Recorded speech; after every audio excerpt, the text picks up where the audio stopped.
অসংখ্য। আপনারা ছিলেন? আমাদের সব প্রতিনিধিরা ছিল। আপনারা ছিলেন? আমি ছিলাম না। না না না, অসংখ্য। মানে আপনার যদি মিডিয়া যদি বলেন জনসমুদ্র, তাহলে আমাকে বলতে হবে কি জনপুকুর হয়েছে। ওটা জনপুকুর, দেখছেন না? এতদিন যাচ্ছিল আইএসএফ এর যিনি এমএলএ, তিনি যাচ্ছিল এতদিন, 21শে জুলাই এতদিন উনি যাচ্ছিল মঞ্চে। আজকে দেখছেন না আইএসএফ এর যে প্রতিষ্ঠাতা তিনি ছুটছে। তার মানে কি বাজার খারাপ? কি গো, বাজার খারাপ বলে এখন আইএসএফ এর প্রতিষ্ঠাতাই ছুটছে। বুঝতে পারছেন না? ওদের আমি নিদ হারাম করে দেবো। বিজেপির বি টিম, বিজেপিকে সুবিধা করার জন্য ওরা উঠে পড়ে লেগেছে। বিজেপির পাটাকে শক্ত করতে হবে। এবং ফুরফুরা শরীফকে অশান্ত করার চেষ্টা করছে। আপনার এক ভাই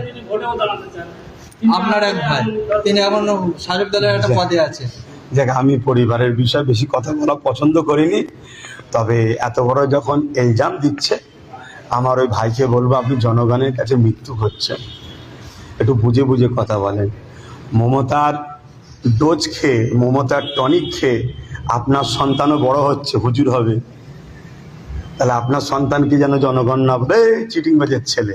একটু বুঝে বুঝে কথা বলবেন ভাই, এইটুকুই বলবো। কেন পরিবারের নিয়ে বেশি কথা বলবেন? সাধারণ সম্পাদক সে আবার তা কাল দেখি উল্টো পাল্টা বকছে। আমি বলবো এই চশমাটা খুলে দেন, কালো চশমা কালো চশমাটা খুলে দেন।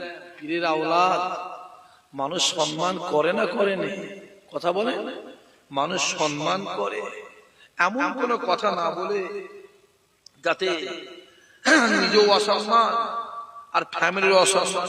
ঠিক না? বল, কথা বলে না। আমি বেশি বলতে পারবো না বাপ। ওপর দিকে থুতু ফেললে জোরে বলে নিজে। তারপরও বলবো আপনারা সচেতন মানুষ আছেন, আমার যুবক ভাই আছে, আমার বাপেরা চাচারা আছে, জ্ঞানী যারা বোঝে তারা শুধু জ্ঞানী যারা বোঝে তারা শুধু। দেখতে পেলেন কি চলছে? হ্যাঁ, মানে এত খাওয়া খেয়েছে